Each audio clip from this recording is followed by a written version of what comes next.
Salatullah salamun. Assalamualaikum warahmatullahi wabarakatuh.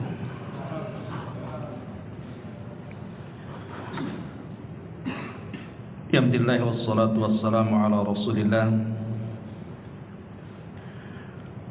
wa ala alihi wa sahbihi wa mawalah wa la hawla wa la quwwata illa billahi wa ba'du. Alhamdulillah, di malam ini kita bisa kembali duduk untuk bertalabul ilmi di Masjid Muhajirin. Dan pembahasan di malam hari ini kita akan membaca satu hadis Nabi sallallahu alaihi wasallam yang cukup panjang. Hadis yang dikeluarkan Imam Muslim dari sahabat Abi Sa'id Al-Khudri radhiyallahu anhu. Dan hadis ini secara global menceritakan tentang hal ikhwal, kondisi manusia pada hari kiamat. Banyak peristiwa dan kejadian yang akan berlaku kelak pada hari kiamat. Dan semua kita, saya, anda atau siapapun pasti akan melalui peristiwa-peristiwa ini. Apa saja peristiwa-peristiwa yang terkandung dalam hadis yang panjang ini? Kita akan baca hadisnya, kemudian kita sedikit berikan keterangan-keterangan yang harus kita terangkan sehingga menjadi jelas tentang kondisi-kondisi yang tercantum dalam hadis ini.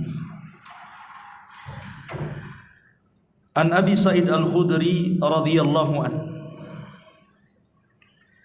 anna nasan fi zamani Rasulillah sallallahu alaihi wasallam qalu, ya Rasulullah, hal nara rabbana yawmal qiyamati? Faqala an-nabiy sallallahu alaihi wasallam, na'am. Qala hal tudaruna fi ru'yati syamsi bidhahirati sahwan laysa maha sahabun, wa hal tudaruna fi ru'yatil qamari lailata badri sahwan laysa fiha sahab? Qalu la ya Rasulullah. Qala ma tudaruna fi ru'yatillahi tabaraka wa ta'ala yawmal qiyamati illa kama tudaruna fi ru'yati ahadihima. Dari Abi Sa'id Al-Khudri radhiyallahu an, dia menceritakan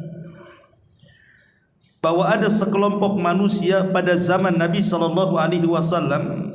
Mereka datang kepada Rasul kemudian bertanya, wahai Rasul, apakah kami akan melihat Rabb kami pada hari kiamat? Beliau menjawab, apakah kalian berdesak-desakan dalam rangka melihat matahari di siang hari yang tidak ada awan yang menghalangi? Ataukah kalian terhalangi ketika melihat bulan purnama dan tidak ada penghalang padanya? Maka manusia pun atau orang-orang itu pun mengatakan, tidak wahai Rasul. Maka Nabi SAW mengatakan, maka begitulah, tidaklah kalian berdesak-desakan dalam melihat Rabb kalian, melainkan sebagaimana kalian tidak berdesak-desakan ketika melihat salah satu dari keduanya, maksudnya melihat matahari ataupun bulan. Kita tidak berdesak-desakan ketika melihat dua makhluk Allah besar ini. Dari sini Nabi SAW memulai hadisnya dengan menyebutkan nikmat yang paling besar. Al-Imam Ibnul Qayyim rahimahullahu ta'ala mengatakan, fa'a'zamu ni'amil akhirati maka seagung-agungnya nikmat di akhirat, waladzatuha, dan juga yang paling lezat dari seluruh nikmat ini, huwa an-nadharu ila wajhi Rabbi azza wa jalla, ketika seseorang diizinkan mampu melihat wajah Allah Rabbnya azza wa jalla,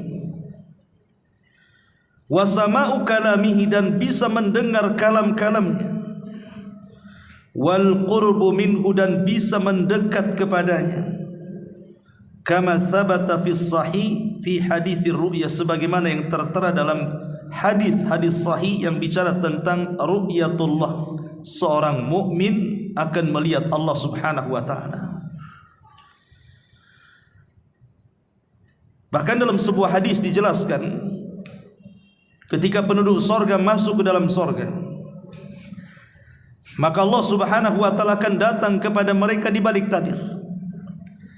Kemudian Allah Subhanahu wa ta'ala katakan, turiduna syai'an azidukum, maukah ku tambah lagi nikmat yang sudah kalian peroleh, ku tambah lagi.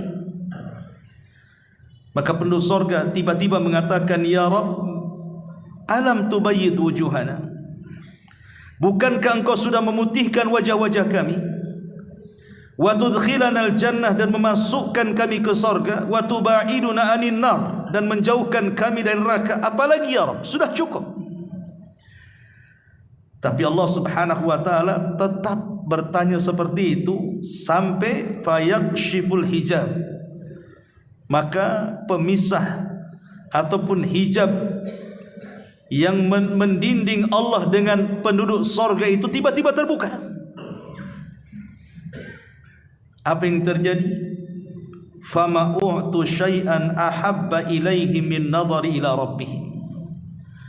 Kata Nabi SAW, maka tidaklah mereka diberikan sebuah nikmat yang lebih mereka cintai melebihi ketika mereka mampu memandang Allah Subhanahu wa ta'ala.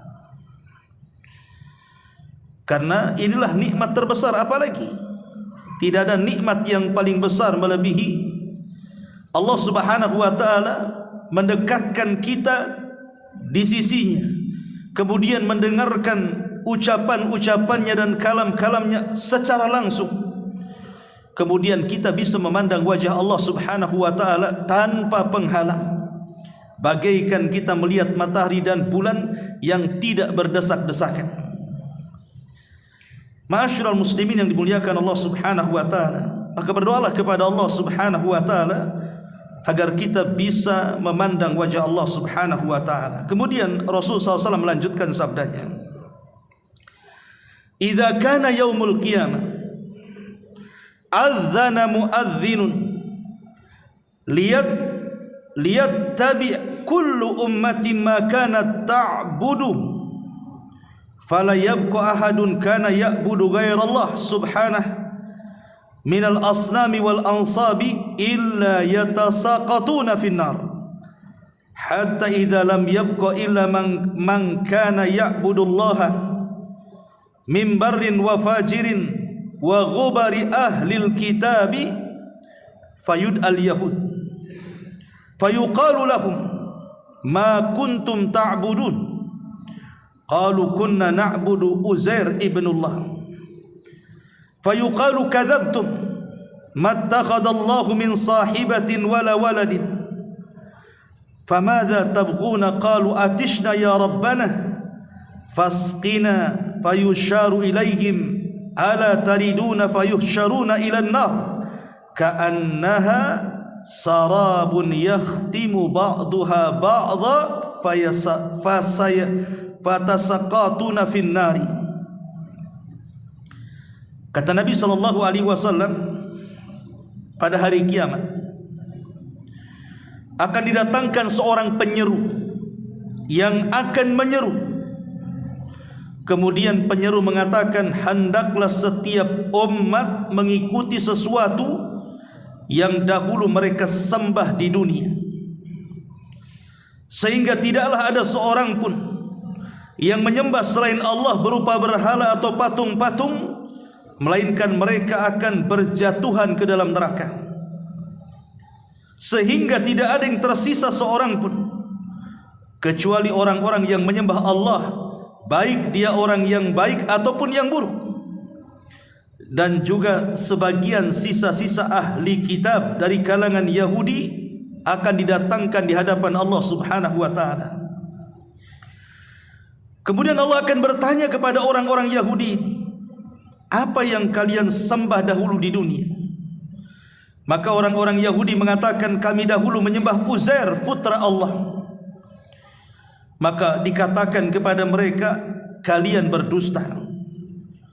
Allah mengatakan, kami dahulu, ataupun Allah Subhanahu wa ta'ala mengatakan, Allah tidak menjadikan istri ataupun anak. Bagaimana kalian menyembah Uzair, putra Allah? Kemudian Allah katakan kepada mereka, sekarang apa yang kalian kehendaki di sini? Maka orang-orang Yahudi mengatakan, ya Rabb, kami kehausan, kami ingin minum. Maka kemudian mereka diberikan isyarat pada sesuatu yang membuat mereka hilang dahaganya. Mereka kemudian digiring hingga ke neraka seakan-akan fata morgana, sebagian memukul sebagian yang lainnya, lalu mereka terjerumus dan masuk ke dalam neraka. Ma'asyiral muslimin yang dimuliakan Allah Subhanahu wa ta'ala, ringkasnya seperti ini. Ketika manusia dibangkitkan pada hari kiamat, ingat manusia dibangkitkan itu dimulai dari tulang ekor mereka. Walaupun kiamat itu dahsyatnya luar biasa, akan menghancurkan segalanya, tapi ada makhluk-makhluk Allah itu yang dikecualikan tidak hancur pada hari kiamat. Salah satunya adalah ujung dari tulang ekor setiap kita manusia. Walaupun terkadang tulang ekor itu tidak bisa dilihat kecuali oleh alat-alat tertentu, tapi itu tidak hancur, karena dari situlah kita dibangkitkan. Jadi ketika kita dibangkitkan oleh Allah Subhanahu wa ta'ala, kemudian manusia dikumpulkan di sebuah padang yang disebut dengan mahsyar atau padang mahsyar, maka kondisi manusia saat dibangkitkan itu sesuai ketika saat kematiannya. Ada orang-orang yang dibangkitkan itu mereka berbahagia. Boleh jadi saat kematiannya mereka di atas ibadah, di atas ketaatan, sedang berpuasa, sedang salat, sedang membaca Al-Quran, mengucapkan la ilaha illallah, dan sedang melakukan kebaikan-kebajikan atau apapun namanya dari ketaatan-ketaatan kepada Allah. Maka saat dibangkitkan dan saat dikumpulkan, mereka orang yang paling berbahagia, karena itulah yang mereka tunggu dari janji-janji Allah Subhanahu wa ta'ala. Dan mereka pun mengatakan, hadza ma wa'adar rahman wa sadaqal mursalun. Inilah apa yang dijanjikan Allah Subhanahu wa ta'ala kepada kami. Tapi ada orang-orang yang dibangkitkan itu mereka merasa terhina, mereka merasa binasa dan celaka, sehingga mereka mengatakan, ya wailana man ba'athana mim marqadina. Duhai celaka, siapa yang membangkitkan kami di sini? Kami sudah enak tidur, tiba-tiba dibangkitkan. Celaka, siapa yang membangkitkan kami? Siapa yang membangunkan dari tidur-tidur kami ini? Sehingga ada orang yang dibangkitkan, tiba-tiba kemudian lehernya terkalung 7 lapis bumi. Boleh jadi saat di dunia dia mengambil tanah orang lain. Saat dibangkitkan tiba-tiba mungkin dia badannya mengecil di tengah-tengah manusia besar. Boleh jadi saat kematiannya dia tidak bertobat dari kesombongannya, sehingga Rasul katakan, yuhsyarul mutakabbiruna yaumal qiyamati ka'amthali dzar. Akan dikumpulkan orang-orang yang sombong di dunia itu ketika dibangkitkan seperti semut kecil. Boleh jadi saat dibangkitkan kemudian dia menusuk-nusuk perutnya, mencekik lehernya, meminum racun yang mematikannya. Boleh jadi saat di dunia mereka mati bunuh diri seperti itu. Macam-macam orang-orang yang dibangkitkan itu. Kemudian mereka dikumpulkan di padang mahsyar. Di situ Allah Subhanahu wa ta'ala akan dekatkan matahari 1 mil di atas kepala, sehingga ada orang yang tertutup dengan keringatnya. Ketika ada orang-orang yang tertutup dengan keringatnya, tentu sesuai dengan amalannya, maka Allah Subhanahu wa taala akan memisahkan setiap manusia di situ. Allah Subhanahu wa taala akan katakan, wahai para pemimpin-pemimpin yang adil, keluar kalian dari situ. Kemudian Allah Subhanahu wa taala sudah menyiapkan satu naungan dari arasy-Nya, di mana kepalanya tidak akan tersentuh dengan sengatan matahari. Maka para pemimpin yang adil keluar dari kerumunan manusia, kemudian diletakkan di bawah naungan arasy Allah Subhanahu wa taala. Wahai anak-anak muda yang hatinya selalu tergantung dengan masjid, kalian keluar dari situ. Wahai orang-orang yang menjaga kehormatannya, keluar dari situ. Wahai orang-orang yang mungkin tengah malam kemudian bangun, kemudian meneteskan air mata karena takut kepada Allah, keluar kalian dari situ. Wahai orang-orang yang bersedekah, dan begitulah Rasulullah menyebutkan satu-satu amalan-amalan yang bisa menaungi mereka pada hari di saat tidak ada naungan kecuali naungan Allah Subhanahu wa taala. Mereka dipisah tuh di padang mahsyar. Subhanallah. Ya. Kemudian setelah mereka pun dipisah antara orang-orang baik dan orang fajirnya, maka Allah Subhanahu wa taala mulailah kemudian menanyakan sesuatu kepada hamba-hambanya, tentu dimulai dari para nabi. Allah Subhanahu wa taala akan datang kepada Adam alaihi salatu wassalam, ya Adam, akhrij bi'tsan nar.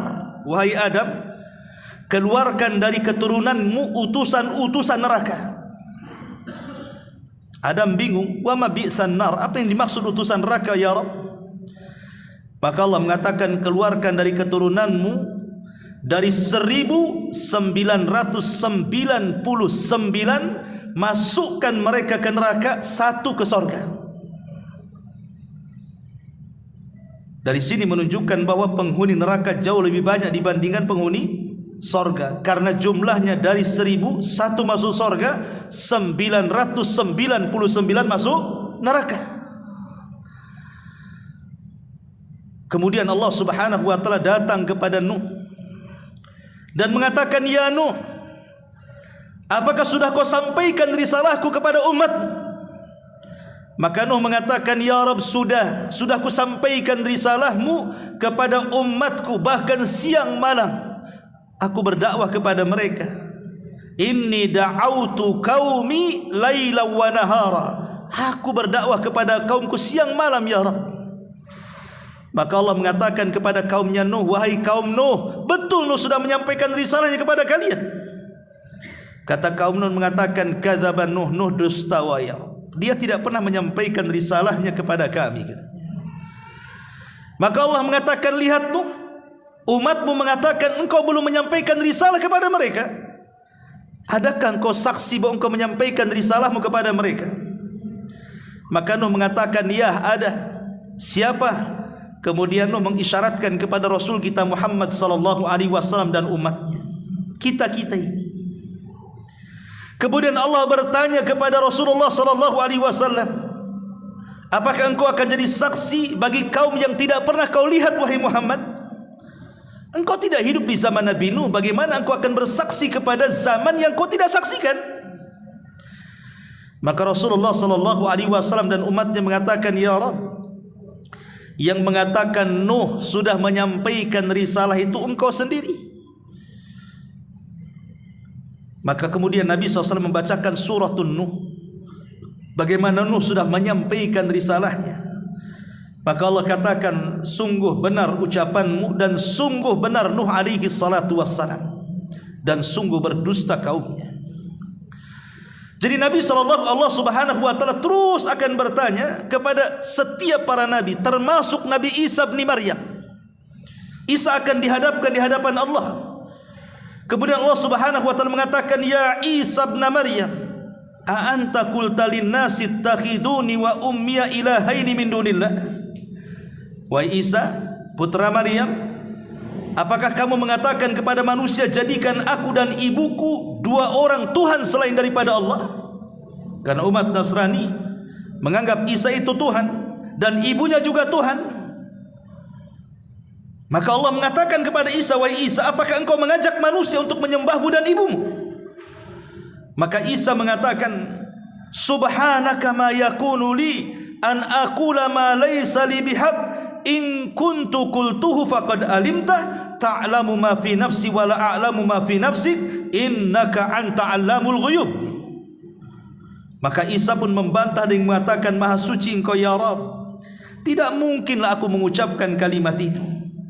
Jika aku mengucapkannya pasti kau tahu, karena engkau tahu apa yang aku ucapkan sementara aku tidak tahu apa yang ada padamu." Dan begitulah kemudian Allah Subhanahu wa taala akan menanyai seluruh para nabi.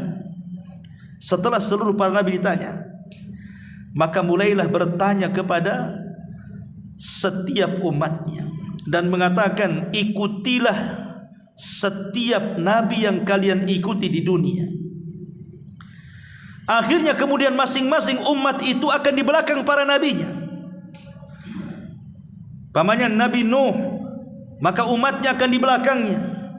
Nabi Isa, Nabi Musa, Nabi Syuaib, Nabi, semua para nabi termasuk Nabi kita Muhammad sallallahu alaihi wasallam, semua umat akan dikumpulkan bersama para nabinya. Karena di sini akan terjadi mahkamah besar, peradilan besar. Peradilan Allah Subhanahu wa taala disebut dengan hisab. Hisab itu pengadilan Allah Subhanahu wa taala seadil-adilnya, karena Allah langsung yang menjadi hakimnya, malaikat menjadi saksinya, dan semua kita menjadi orang-orang yang tertuduhnya. Ma'asyiral muslimin yang dimuliakan Allah Subhanahu wa taala, proses hisab inilah ada kemudian orang-orang yang dihisab mudah yang disebut dengan al-ard, ada orang-orang yang dihisab dengan hisab yang begitu sulit yang disebut dengan hisaban asira, hisab yang begitu sulit karena Allah akan menanyakan kepada kita sedetil mungkin. Orang kalau sudah ditanya sedetil-detilnya berarti ini hisabnya sulit, tapi kalau ditanya tidak detail berarti hisabnya mudah. Jadi ada orang yang detail sekali pertanyaannya, karena Nabi SAW mengatakan, "Manukisha al-hisab halak." Siapapun yang ketika ditanya dan detail pertanyaannya, celaka dia. Inilah hisab yang sulit. Ma'asyiral muslimin yang dimuliakan Allah Azza wa Jalla, baru selesai hisab terjadilah mizan timbangan. Semua akan ditimbang, termasuk badan kita, catatan kita, amalan kita, dan semua di sini akan nampak keadilan Allah Subhanahu wa taala, di mana amal sebiji zarah pun akan nampak saat terjadi penimbangan amal itu. Tidak ada yang mengelak dari timbangan ini. Ma'asyiral muslimin, baru setelah penimbangan amal ini maka kondisi akan digelapkan segelap-gelapnya. Disitulah kemudian Allah Subhanahu wa taala memerintahkan orang-orang yang menyembah selain daripada Allah di dunia akan mengikuti setiap sesembahannya. Kemudian mereka pun akan digiring ke neraka. Inilah yang Allah Subhanahu wa taala firmankan, "Uhsyurul ladzina zalamu wa azwajuhum wa ma kanu ya'budun." Kumpulkan orang-orang yang zalim dan yang semisal mereka dan apa yang mereka sembah dari selain daripada Allah Subhanahu wa taala min dunillah, fahduhum ila siratil jahim, hantarkan mereka ke dalam neraka jahim. Ma'asyiral muslimin yang dimuliakan Allah Subhanahu wa taala, kemudian Nabi sallallahu alaihi wasallam melanjutkan sabdanya, "Tsumma yud'an nasara." Kemudian orang-orang Nasrani pun akan dipanggil. Fayuqalu lahum, dikatakan kepada mereka, "Ma kuntum ta'budun?" Apa yang kalian sembah di dunia? Qalu kunna na'budul Masih ibn Maryam. Oh, kami dulu menyembah Al-Masih putra Maryam. Fayuqalu lahum, dikatakan kepada mereka, "Kadzabtum, dusta kalian. Mattakhadallahu min sahibatin wala waladin." Allah tidak pernah punya istri dan punya anak. Macam mana kalian menyembah Al-Masih putra Maryam? Kalian dusta. Fayuqal, maka dikatakan kepada mereka, "Famadza tabkun?" Apa yang kalian kehendaki? Fayaqulun, mereka mengatakan, atishna ya Rabbana faskina, kami sangat haus ya Rabb. Bagaimana tidak haus, mereka berada di terik matahari 1 mil di atas kepala. Mereka minta minum kepada Allah Azza wa Jalla. Qala fayusharu ilaihim ala tariduna fayuhsharu ila jahannam ka'annaha sarabun yakhtimu ba'duha ba'dan fayatasaqatuna finnar. Lalu mereka pun dikumpulkan, kemudian mereka diisyaratkan kepada apa yang mereka kehendaki, seakan-akan mereka berada di tengah-tengah fata morgana, di mana sebagian yang lain memukul sebagian yang lainnya, kemudian sebagian mereka terjatuh ke dalam neraka. Hatta idza lam yabqa illa man kana ya'budullah, sehingga ketika tidak ada lagi manusia kecuali orang yang hanya menyembah Allah Subhanahu wa taala, min barrin wa fajirin, dari orang baiknya atau buruknya, atahum rabbul alamin, maka Allah akan datang kepada mereka fi adna suratin, dalam bentuk yang paling ringan, min suratin allati ra'auha fi, min suratin allati ra'auhu fi, dari bentuk yang mereka bisa lihat. Jadi Allah Subhanahu wa taala ketika kemudian di padang mahsyar itu akan datang kepada manusia, dan itu disyaratkan dalam Al-Qur'an, wa jaa rabbuka wal malaku saffan saffa, dan Allah akan datang kepada manusia di padang mahsyar sementara malaikat bersaf-saf.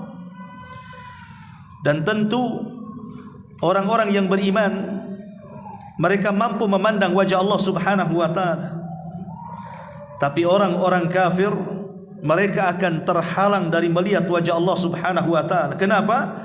Karena Allah Subhanahu wa taala berfirman, kalla innahum ar-rabbihim yawma idzin lamahjubun. Kelak pada hari kiamat, orang-orang kafir itu terhadap Rabb mereka pada hari kiamat mereka terhalang, tidak bisa memandang. Karena memandang Allah itu kan sebuah kenikmatan, sehingga hanya orang-orang yang beriman saja yang diberikan kenikmatan mampu memandang Allah. Tapi orang-orang yang kafir, munafik, mereka tidak diizinkan memandang Allah. Kalaupun kata para ulama akidah Allah tampak di mata-mata mereka, maka Allah akan membentuk dirinya seolah-olah zat yang sangat menakutkan kepada mereka. Mereka ketakutan ketika memandang wajah Allah, karena posisi mereka menjadi pesakitan di hadapan hakim yang siap memutuskan. Makanya di sini Allah Subhanahu wa taala akan datang kepada mereka dalam bentuk yang paling rendah. Terkadang orang yang beriman tidak bisa mengenalinya, padahal itu Allah Subhanahu wa taala. Kemudian qala, Allah berfirman, fama tantadiruna, apa yang kalian tunggu, katanya. Tattabi kulla ummatin ma kanat ta'bud, qalu ya rabbana faraqna an-nas fid dunya afqara ma kunna ilaihim wa lam nusahibuhum fayaqulu ana rabbukum fayaquluna na'udzu billahi min la nusyrika bihi syai'an marrataini aw thalathan hatta inna ba'dahum la yakadu ayyanqaliba. Jadi ketika Allah Subhanahu wa taala datang kepada mereka dalam bentuk yang paling ringan, Allah katakan, apa yang kalian tunggu? Hendaklah setiap umat mengikuti apa yang mereka sembah. Kenapa kalian tinggal di sini? Kenapa tidak seperti mereka itu yang menyembah sapi mereka di belakang sapi, yang menyembah ular mereka di belakang ular, yang menyembah batu di belakang batu, yang menyembah sungai di belakang sungai, dan begitu seterusnya. Tapi ada sekelompok orang itu tidak kemana-mana, di situ saja. Sehingga Allah mengatakan, lah bukankah setiap umat harus mengikuti apa yang mereka sembah di bumi? Kenapa kalian diam di sini? Maka orang-orang ini mengatakan, wahai Rabb kami memisahkan diri dari manusia di dunia ketika kami membutuhkan apa yang kami butuhkan kepada mereka. Akan tetapi kami tidak berteman dengan mereka. Oh, kami tidak berteman dengan orang-orang yang menyembah ini, tidak. Kami betul-betul mentauhidkan Allah, karena mereka orang-orang beriman. Ya. Kemudian mereka berkata, aku berlindung kepada Allah darimu kami tidak akan menyekutukan Allah dengan sesuatu apapun. Mereka ucapkan 2 atau 3 kali sehingga sebagian mereka hampir berbalik dan berpaling dari seruan itu. Tiba-tiba Allah Subhanahu wa taala berfirman, fayaqul hal bainakum wa bainahu ayah fata'rifunahu biha. Apakah di antara kalian dan dia yang kalian sembah itu mempunyai tanda-tanda yang dapat kalian kenal dengan tanda-tanda itu? Fayaquluna, maka mereka orang yang beriman mengatakan, na'am, iya kami tahu. Kalau seandainya Rabb kami menampakkan di hadapan kami, kami tahu, karena kami tahu tanda-tandanya. Apa yang terjadi? Fayukshafu an saqin, tiba-tiba Allah memperlihatkan betisnya. Fala yabqa man kana yasjudu lillah min tilqa'i nafsihi illa adhinallahu lahu bisujudi wala yabqa man kana yasjudu ittiqa'an wa riya'an illa ja'alallahu dhahrahu tabaqatan wahidatan kullama arada an yasjuda kharra ala qafah thumma yarfa'u ru'usahum wa qad tahawwala fi suratihi allati ra'awhu fiha awwala marratin faqala ana rabbukum fayaquluna anta rabbana thumma yudrabul jisru ala jahannam wa tahillu syafa'ah wa yaquluna Allahumma sallim sallim.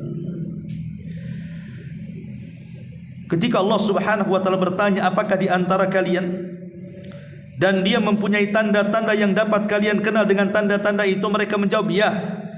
Maka disingkaplah betisnya sehingga tidak tersisa orang-orang yang sebelumnya sujud kepada Allah dari dalam dirinya. Maksudnya ketika di dunia dia sujud ikhlas karena Allah, maka Allah izinkan di akhirat mereka sanggup sujud kepada Allah.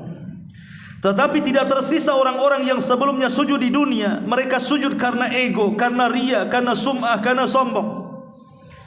Kecuali Allah jadikan punggungnya menjadi 1 lipatan, sehingga setiap kali hendak sujud dia tersungkur di atas tengkuknya dan mereka tidak bisa sujud. Kemudian mereka mengangkat kepala mereka, maksudnya orang-orang yang beriman yang mampu sujud, dan Allah telah berubah bentuk yang dapat mereka lihat pertama kali.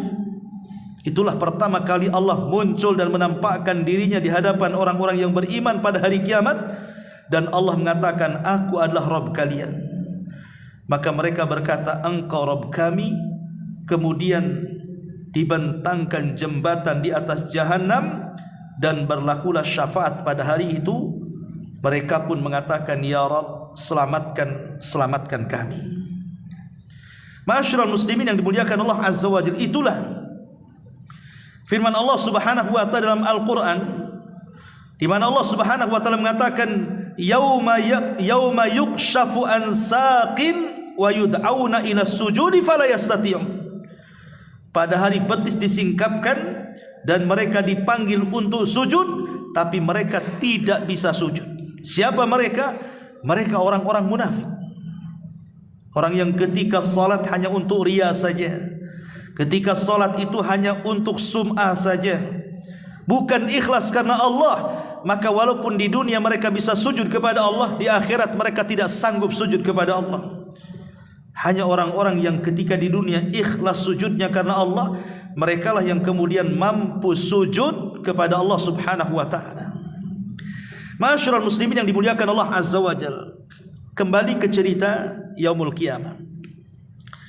Kita tahu bahwa setelah proses mizan, timbangan, dan saya katakan di awal bahwa penimbangan amal itu terdiri daripada 3. Pertama, orangnya. Dan ingat, orangnya ketika ditimbang itu bukan karena besar ataupun kurusnya sehingga mempengaruhi berat dan tidaknya timbangan, bukan itu. Karena nanti pada hari kiamat akan datangkan orang yang paling gemuk di dunia. Siapa orang yang paling gemuk di dunia, yang obesitas itu? Itu akan didatangkan oleh Allah Azza wa Jalla, kemudian ditimbang. Rupanya beratnya tidak lebih daripada sayap nyamuk, saking ringannya. Tapi ada orang-orang yang datangkan kurus, krempeng, kering. Ketika di dunia orang yang paling kurus, ketika ditimbang rupanya lebih berat daripada gunung Uhud. Sebagaimana hadis ketika Abdullah ibn Mas'ud radhiyallahu anhu naik ke atas pohon kurma, tiba-tiba datang angin tersingkap jubahnya. Kemudian terlihatlah kurus dari betisnya Abdullah ibn Mas'ud ditertawakan oleh para sahabat. Kemudian Rasul mengatakan, jangan kalian tertawakan kedua betisnya Abdullah ibn Mas'ud, karena kalau ditimbang di hadapan Allah, kedua betisnya lebih berat daripada gunung Uhud, kata Nabi SAW. Menunjukkan bahwa bukan persoalan gemuk ataupun kerempengnya yang mempengaruhi berat dan tidaknya timbangan, tetapi yang mempengaruhi adalah amal dan catatannya.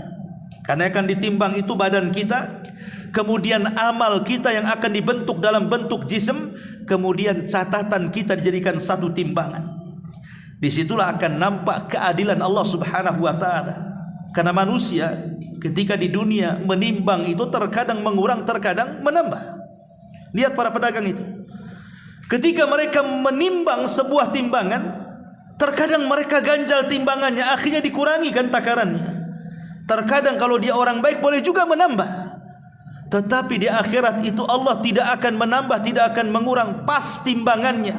Dan itu menunjukkan keadilan Allah, bahwa tidak ada manusia sekecil apapun perbuatan di dunia, baik itu baik ataupun buruk, maka tetap akan ditimbang. Lah setelah proses timbangan ini, maka langit akan digelapkan segelap-gelapnya. Manusia tidak bisa melihat apapun. Dan inilah akan terjadi proses yang paling sangat mengkhawatirkan pada hari kiamat kepada setiap manusia. Apa itu? Al-murur ala sirat. Proses seseorang menyeberangi titian siratal mustaqim. Ini paling bahayanya dalam semua proses peristiwa-peristiwa pada hari kiamat. Kenapa bahaya? Dan paling bahaya karena jembatan itu Allah Subhanahu wa ta'ala letakkan tepat di atas neraka jahanam. Jadi jembatan itu persis di atas neraka jahanam. Jadi kalau terjatuh dipastikan masuk neraka. Dan 70 tahun baru sampai di dasarnya. Makanya kemudian Nabi SAW ketika mengatakan bahwa dia yang pertama kali melewati titian siratal mustaqim, ketika kemudian dia sampai di ujung, maka Nabi akan berdiri melihat umatnya satu persatu yang melintasinya. Jadi kalau seandainya ada satu umatnya yang melintas titian itu, maka Rasul ada khawatir kalau sampai umatnya terjatuh ke dalam jahanam. Maka Rasul terus berdoa dan mengatakan, Allahumma salim salim, ya Allah selamatkan dia, Allah selamatkan dia. Dan ini menunjukkan kasih sayang Rasul sallallahu alaihi wasallam kepada umatnya pada hari kiamat. Jangan sampai ada satu umatnya yang masuk ke dalam jahanam. Ma'asyiral muslimin yang dimuliakan Allah Azza wa Jalla.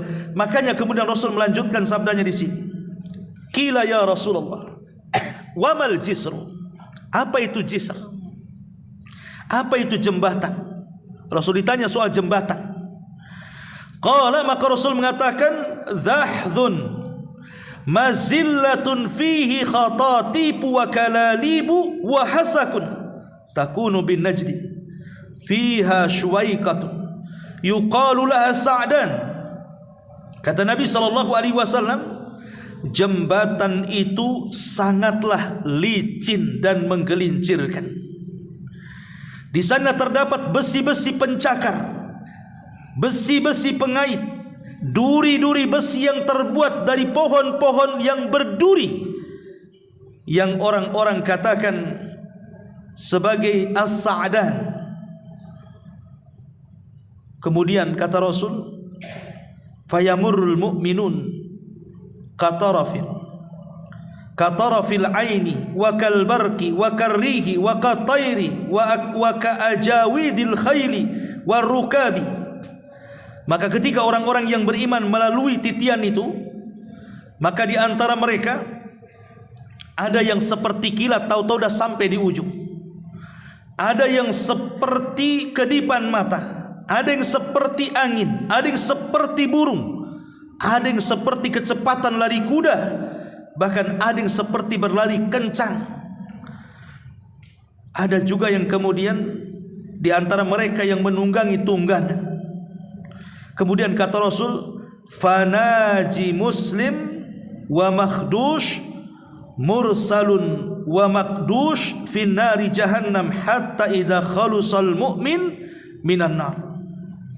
Kemudian Nabi SAW mengatakan, maka orang-orang yang beriman akan ada yang selamat, tetapi ada yang tercabik-cabik, tertunda, dan ada yang terlempar ke dalam neraka jahanam, sehingga ketika orang-orang yang beriman telah terbebas dari neraka, maka Rasul mengatakan, fawalladzi nafsi biyadihi ma minkum min ahadin bi asyad munasyadatan lillahi fi istiqsa'il haqqi minal mu'minina lillahi yaumal qiyamah li ikhwanihimul ladzina finnar.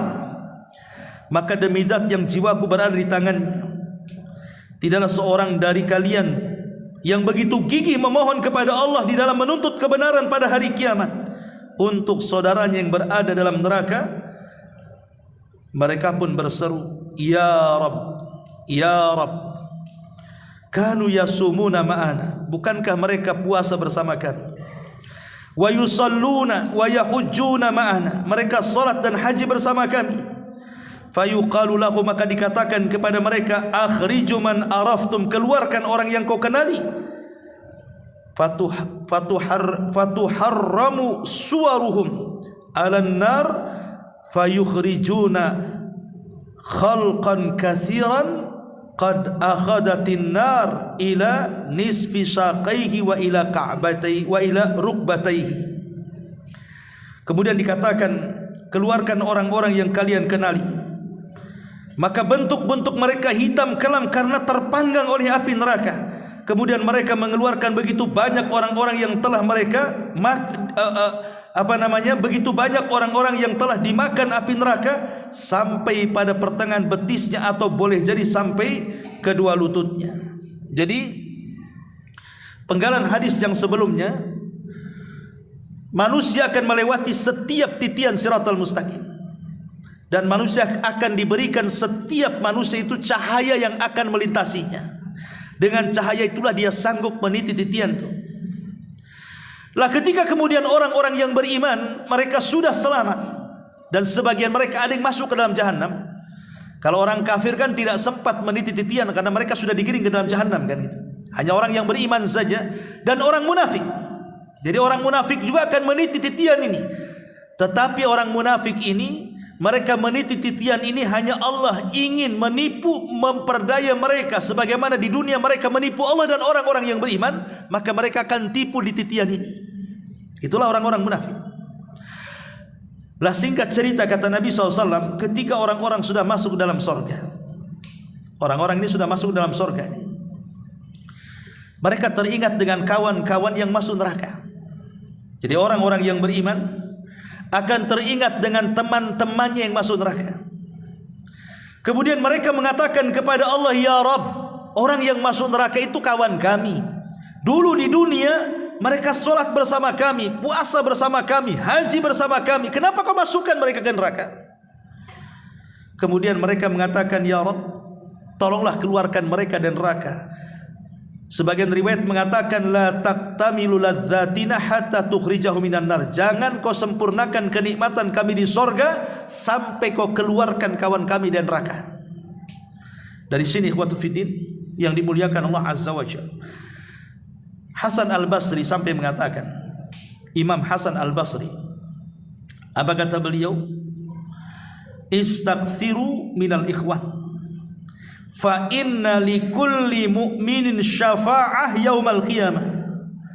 Perbanyaklah mencari teman-teman yang baik, karena setiap mukmin itu mempunyai syafaat pada hari kiamat. Barangkali kamu masuk ke dalam syafaat dari temanmu yang saleh itu, kata Imam Hasan Al-Basri. Ini menunjukkan apa? Bahwa berteman itu bukan sembarang. Makanya Rasulullah mengatakan, almaru ala dini khalilih, orang itu ditentukan agamanya dengan agama temannya. Karena teman itu kan nyeret kita masalahnya. Bisa saja dia menyeret kepada kebaikan, bisa saja menyeret kepada keburukan. Tapi teman-teman yang baik di dunia, yang kita lihat akidahnya lurus, ibadahnya rajin, ketaatannya luar biasa, keikhlasannya tampak, maka jangan pernah lepas dari teman-teman yang seperti ini. Karena nanti pada hari kiamat mereka akan menjadi syafaat bagi kita. Nabi SAW menjelaskan, karena kan yang memberikan syafaat itu banyak kan, malaikat memberikan syafaat, para nabi memberikan syafaat, para syuhada memberikan syafaat, dan begitu seterusnya sampai kepada orang-orang yang beriman juga akan memberikan syafaat kepada orang-orang atau teman-temannya ketika di dunia. Ma'asyiral muslimin yang dimuliakan Allah Azza wa Jalla. Makanya kemudian mereka mengatakan, ya Rabb, keluarkan teman kami. Kemudian Nabi SAW sampai bersumpah dan mengatakan, demi zat yang jiwaku berada di tangannya, tidaklah seorang dari kalian yang begitu gigih memohon kepada Allah dalam menuntut kebenaran pada hari kiamat, kemudian mereka ingin saudara-saudaranya selamat dari api neraka. Kemudian mereka mengatakan, Rabbana, wahai Rabb kami, mereka puasa bersama kami, solat bersama kami, haji bersama kami. Maka Allah mengatakan, kalau gitu keluarkan orang-orang yang kau kenali. Dalam riwayat, maka mereka pun meminta kepada Allah dengan menyebutkan namanya. Umpamanya, saya punya kawan si fulan, saya masuk surga, kemudian saya sebutkan si anu, si anu, si anu, si anu, disebutkan namanya satu-satu yang ia kenal selama di dunia tuh. Maka malaikat akan diutus oleh Allah untuk menyelamatkan orang yang disebut tadi, dan malaikat tidak kenal siapa yang akan dikeluarkan kecuali dari bekas sujudnya. Dari sini Rasul mengatakan, neraka tidak akan memakan bekas sujud. Api neraka itu tidak akan memakan dahi-dahi dan anggota badan bekas sujud, karena anggota sujud itu kan ada 7: ujung kaki, ujung lutut, 2 telapak tangan, kemudian dahi dan hidung. Itulah anggota sujud namanya. Maka neraka tidak akan memakan anggota-anggota itu. Lah malaikat ketika menyelamatkan dan menyelamatkan orang dari neraka itu dikenali dari bekas sujudnya tadi. Maka beruntunglah orang-orang yang mereka memperbanyak sujud kepada Allah Subhanahu wa taala. Ma'asyiral muslimin yang dimuliakan Allah Subhanahu wa taala. Kemudian summa yaqulun, kemudian orang-orang yang beriman di surga mengatakan lagi, Rabbana ma baqiya fiha ahad, wahai Rabb kami, tidak tersisa lagi seorang pun yang telah Engkau perintahkan kepada kami. Fayaqul, maka Allah katakan, irji'u fama wajadtum fi qalbi mithqala dinar min khairin fa akhrijuhu. Maka Allah mengatakan, kembalilah kalian, tengok lagi, ada enggak kawan kalian di neraka itu? Maka barang siapa yang kalian temukan di dalam hatinya kebaikan seberat dinar sekalipun, keluarkan mereka. Maka Allah pun merintahkan malaikat mengeluarkan mereka. Mereka pun mengeluarkan dengan jumlah yang begitu banyak. Kemudian mereka berkata, wahai Rabb kami, kami tidak meninggalkan dalamnya seorang pun yang telah Engkau perintahkan kepada kami. Tapi Allah katakan, lihat lagi, mungkin ada kawanmu yang belum tersebut. Subhanallah, ya. Sampai Allah Subhanahu wa taala mengatakan, lihat lagi, padahal sudah dikeluarkan kawan-kawannya. Kata Rasul, kata Allah, lihat lagi, boleh jadi mungkin masih ada. Lihat bagaimana Allah Subhanahu wa taala sangat sayang. Sampai-sampai Abu Sa'id Al-Khudri radhiyallahu anhu hadis ini mengatakan apa? Illam tusaddiquni bihadzal hadis. Kalau kalian tidak percaya dengan hadis ini, kata perawi hadis kan Abu Sa'id Al-Khudri mengatakan, kalau kalian tidak percaya dengan hadis ini, faqra'u in syi'tum, baca kalau kalian berkehendak firman Allah Azza wa Jalla, innallaha la yadrib mithqala dzarratin wa in taku hasana yudha'ifha wa yu'ti min ladunhu ajran 'azima. Sesungguhnya Allah tidak menganiaya seorang pun walaupun sebesar darah, dan jika ada kebaikan sebesar darah niscaya Allah akan melipat gandakan dan memberikan darinya pahala yang sangat besar. Kemudian kata Abu Sa'id Al-Khudri, Allah Subhanahu wa taala akan berfirman, syafa'atil malaika wa syafa'an nabiyyun wa syafa'al mu'minun wa lam yabqa illa arhamur rahimin. Para malaikat akan memberikan syafaat, para nabi akan berikan syafaat, orang-orang yang beriman akan memberikan syafaat. Sekarang yang belum memberikan syafaat adalah Zat yang Maha Pengasih. Artinya manusia pada hari kiamat itu diselamatkan dari 2 segi, dari 2 arah. Manusia akan diselamatkan dari neraka itu dari 2 arah. Pertama dari arah syafaat, di mana para nabi berikan syafaat, para malaikat berikan syafaat, orang-orang yang beriman, para syuhada, orang-orang soleh akan berikan syafaat, termasuk anak kepada orang tuanya, dan begitu seterusnya. Tapi kalau sudah habis syafaat nih, nggak ada lagi syafaat, berarti orang ini bisa selamat dari arah yang lainnya. Apa itu? Dari rahmat Allah subhanahu wa ta'ala. Ketika tidak ada syafaat, sisanya hanya rahmat Allah. Berarti mereka diselamatkan dari rahmat Allah. Tentunya orang-orang yang tidak banyak ibadah di dunia, atau sama sekali tidak ada ibadah di dunia, tapi masih ada keimanan walaupun sebiji zarah. Itulah orang-orang yang terakhir keluar dari neraka dan terakhir pula masuk ke dalam surga. Itu mereka orang-orang yang diberikan rahmat, bukan karena syafaat. Ma'asyiral muslimin, dan ini dijelaskan oleh hadis selanjutnya bagaimana inilah bentuk bagaimana Allah memberikan rahmat. Ada orang-orang yang dikeluarkan dari api neraka bukan karena syafaat, tapi karena rahmat Allah. Apa kata Nabi SAW lanjutannya? Fayaqbidhu qabdatan minan nar. Kemudian Allah menggenggam satu genggaman dari dalam neraka. Fayukhriju minha. Kemudian Allah mengeluarkan satu kaum dari neraka. Kemudian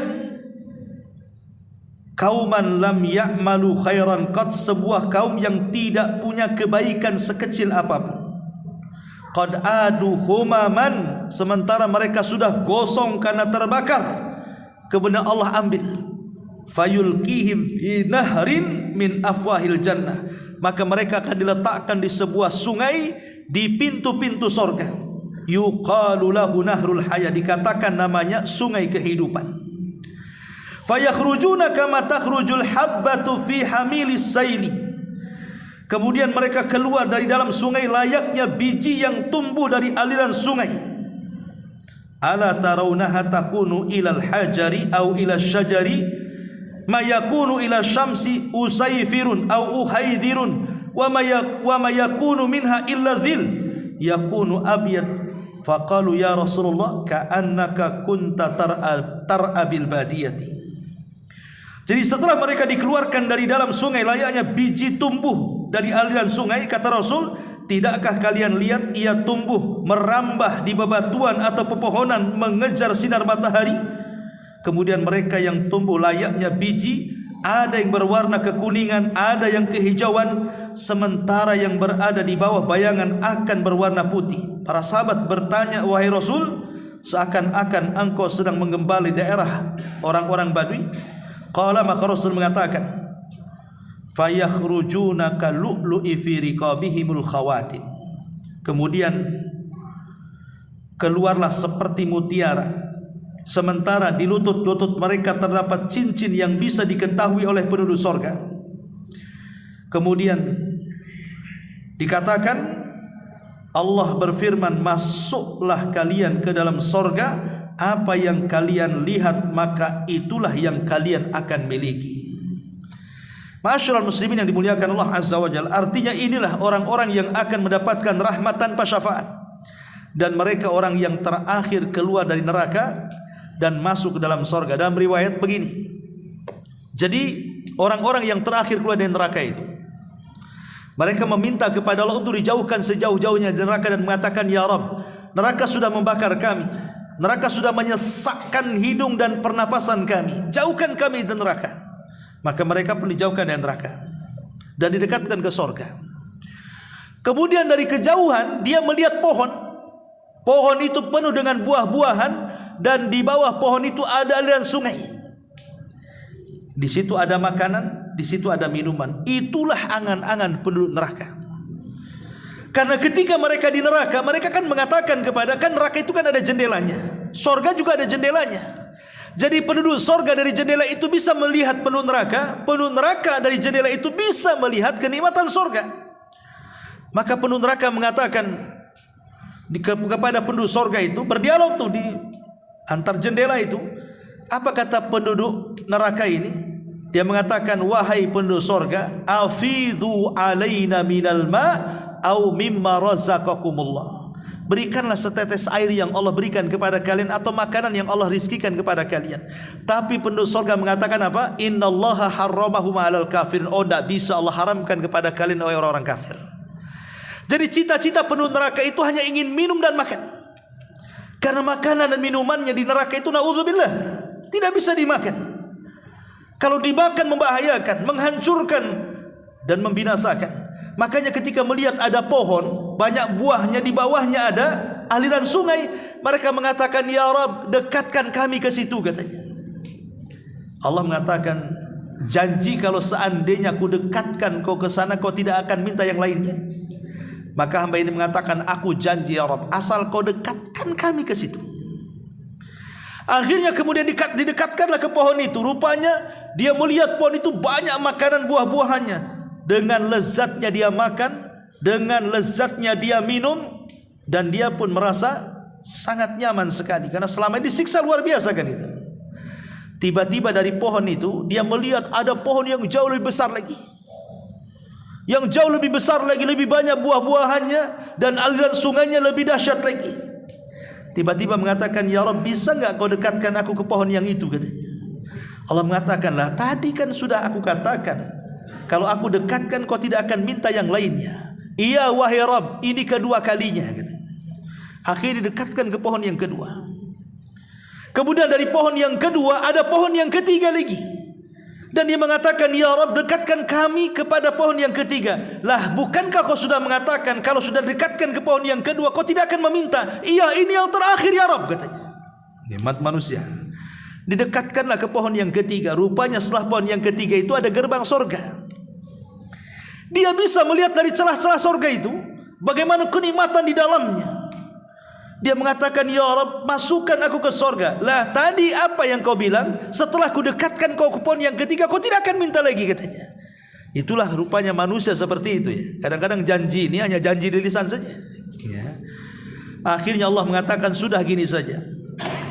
Coba apa yang kau inginkan di dunia, tamanna ya abdi. Coba bercita-citalah, kira-kira di dunia ini kalau aku berikan nikmat, coba hayalkan setinggi hayalanmu, kau ingin apa?" Berhayalah kemudian hamba ini sampai mentok hayalannya. Ingin ini macam-macam lah dalam otaknya itu. Maka Allah mengatakan, "Baik, aku akan berikan 10 kali lipat dari hayalanmu." Ketika dibuka pintu sorga, seolah-olah dia yang pertama kali masuk sorga, padahal dia yang terakhir. Inilah orang yang terakhir keluar dari neraka, terakhir pula masuk sorga, seolah-olah dia yang pertama pula dia. Karena sorga itu satu celupan saja melupakan keperitan segalanya ya. Inilah orang-orang yang mendapatkan rahmat dari Allah Subhanahu wa ta'ala.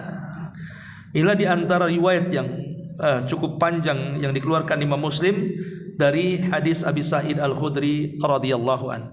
Wallahu a'lam, mudah-mudahan ada manfaatnya. Subhanakallahumma bihamdika, asyhadu an la ilaha illa anta, astaghfiruka wa atubu ilaik. Allahu ta'ala alam. Assalamualaikum warahmatullahi wabarakatuh.